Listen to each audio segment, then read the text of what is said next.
Nós, lendo em voz alta, estamos mediando esse encontro do leitor com o livro, dos nossos filhos com a história. Então essa leitura em voz alta, ela não pode ser fria, ela não pode ser de qualquer jeito, porque dependendo da leitura que nós estamos fazendo com os nossos filhos, nós vamos ou aproximá-los do livro ou afastá-los. Tudo é assim, né? Quando é feito de qualquer jeito, sem entrega, de forma fria, só por fazer, como obrigação, afasta. Mas do contrário, aproxima e muito. Se é para fazer por obrigação, só para aliviar o peso na consciência e dizer, eu fiz a minha parte, eu li, pode acontecer o contrário. Ao invés de você estar estimulando seu filho a ler, você vai fazer o contrário, você estará estimulando seu filho a ficar afastado do livro, porque ele vai sentir logo que você está ali por obrigação, de forma fria. Você está lendo corrido para terminar logo a história. Aquilo vai ser chato para o seu filho, ele não vai querer mais. Quem é que quer ouvir uma história que não está sendo agradável, que é chato, que faz você ficar com sono, que agita? Então, quando você conta, quando você lê uma história em voz alta, sem colocar essa ternura na sua voz, o seu filho vai perceber isso. E aí você, pai, você, mãe, que quer formar um filho leitor, não vai fazer isso. Porque você não vai estar criando aquele hábito que é realizado com amor, com prazer. E é triste demais quando nós ouvimos os nossos filhos dizendo, eu não quero mais que você leia para mim. E eles vão dizer isso.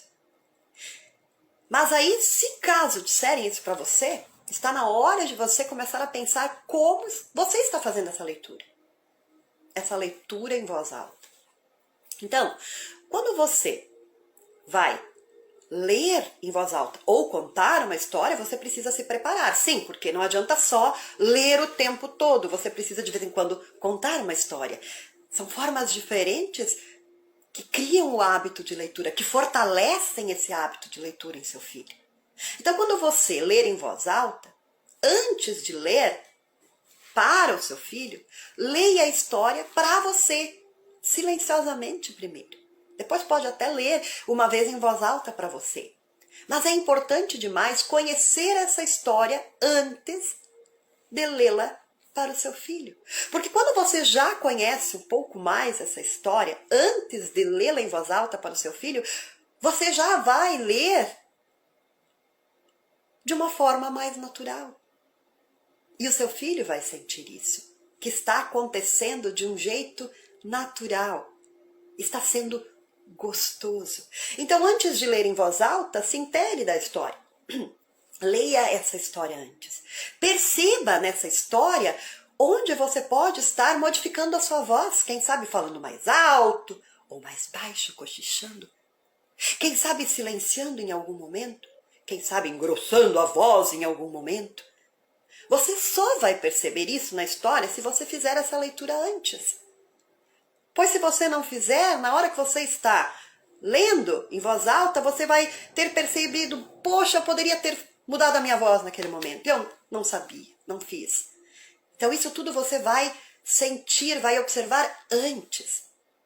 E aí no momento que você vai ler em voz alta para o seu filho, isso já vai acontecer, porque você já sabe. É ali naquela parte que eu vou falar mais alto. É lá naquela parte que eu vou silenciar. É nessa frase que eu vou engrossar a minha voz. É naquela outra frase que eu vou arregalar os meus olhos. Pois é essa forma de leitura que envolve o seu filho, que faz com que ele goste de ouvir você. Então, se você pegar um livro na hora e ler em voz alta, pode não acontecer esse envolvimento. Pode ser chato. Seu filho pode não gostar. Mas se você se preparar um pouco antes, você tem mais segurança na hora que está lendo. Seu filho vai olhar para você, vai olhar para os seus olhos e você vai olhar para os olhos dele e vocês vão ter um encontro ali. Que encontro lindo, né? Entre pais e filhos, através de uma história.